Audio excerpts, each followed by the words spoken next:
Hello, friends. Today I'm going to read a book called How I Became a Pirate. The author is Melinda Long, and the illustrator is David Shannon. How I Became a Pirate. Pirates have green teeth, when they have any teeth at all. I know about pirates because one day when I was at the beach building a sandcastle and minding my own business, a pirate ship sailed into view. I knew what it was because its flag had a skull and crossbones on it, and because I could hear the pirates singing, "Hey ho, blow the man down." They were singing a little off-key. I tried to tell Dad, but he was busy setting up the beach umbrella. I tried to tell Mom, but she was busy slathering my baby sister with sunblock. So I went back to my sandcastle, but I kept an eye on the pirates. By then, they were rowing to shore. When they landed, the head pirate climbed out of the boat and yelled, "Ahoy there, matey! Be this the Spanish Main?" "No," I said. "This is North Beach." "Shiver me timbers," the pirate said. "We must have taken a wrong turn at Bora Bora." He walked around my sandcastle. He looked at the moat, then yelled back to his crew, "He's a digger. He is, and a good one to boot." "Aye, a good one to boot," the others agreed. "What be your name, matey?" the head pirate asked. "Jeremy Jacob, sir," I told him. "Well, Jeremy Jacob," he said, "you're looking at Braidbeard and his crew. We've been needing a digger like yourself. We've a chest of treasure to bury." "Aye, treasure," the others shouted. "You're coming with us," Braidbeard told me. I didn't think Mom and Dad would mind, as long as I got back in time for soccer practice the next day. That's how I became a pirate. As soon as we were on board, Braidbeard showed me a chest of gold and jewels. "Gotta find a safe place for this here treasure. It's high time we're off," he announced. "We're off," we all shouted, and then we set sail. There was plenty to do on board. The pirates taught me to sing sea chanties, the louder the better, and to say real pirate stuff like landlubber and scurvy dog. By dinner time, I could speak pirate perfectly. I also learned pirate manners. Braidbeard pounded his fist on the table and yelled, "Down the latch, me hearties! Down the hatch!" We all shouted. Braidbeard gulped his food and said, "Hand over the meat!" "The meat!" we all roared. Nobody told us to finish our spinach, there wasn't any, or to chew up our carrots, they weren't allowed on board. We talked with our mouths full, and nobody said please or thank you. After dinner, I tried to teach the pirate to play soccer. Braidbeard kicked the ball and yelled, "Our soccer!"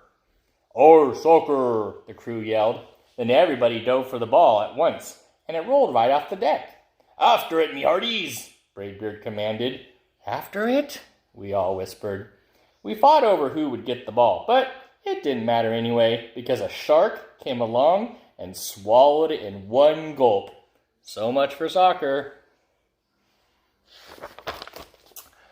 By now, it was past my bedtime, but nobody tells pirates when to go to bed, to take a bath, or to brush their teeth.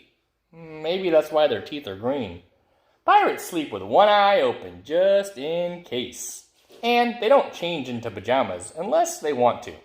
Pirates don't do anything they don't want to, except for maybe swabbing the decks. I wanted to be a pirate forever. But then I found out what else they don't do. When I couldn't stay awake any longer, I asked Braidbeard to tuck me in and read me a story. "Tuck you in?" he bellowed. "Pirates don't tuck." "No tucking," the crew cried. And the only thing they had to read was a map. "Don't you have any books?" I asked. Braidbeard looked confused. "Books?" I didn't even bother to ask about a goodnight kiss. It wasn't easy to fall asleep without a story, but I was finally dozing off when a storm broke. Thunder boomed and lightning flashed. I tried to hide under the covers as the waves slammed up against the ship, but I kept falling out of my hammock. I couldn't find anyone in the cabin. They were all on deck. "Lower the sails," Braidbeard shouted. "Batten down the hatches." Everybody ran around, yelling and lowering and battening. Nobody had time to sit close and tell me it was going to be over soon. Nobody even noticed me. I decided I did not want to be a pirate after all. Just then, flash, crash, crack, lightning hit the mast and split it right down the middle. "What do we do now?" yelled one of the pirates. "We'll have to turn back," called another. "But the treasure!" hollered Braidbeard. "Where will we bury the treasure?" I stepped forward. "Maybe I can help," I shouted in the wind. "I think I know the perfect digging spot." When the storm was over, we rowed back to the shore and buried the chest. We drew a map so we could find the treasure again, but I don't think I'll need it. After that, the pirates repaired the ship and got ready to set sail. Before they left, Braidbeard handed me a flag and said, "You'll make a fine pirate, Jeremy Jacob. Guard the treasure well. We'll be back to get it soon enough." "Soon enough," the crew repeated. "And if you ever need us," Braidbeard added, "just run the Jolly Roger up yonder pole." "Up yonder pole," the others shouted. And maybe I will, but not today. I have soccer practice.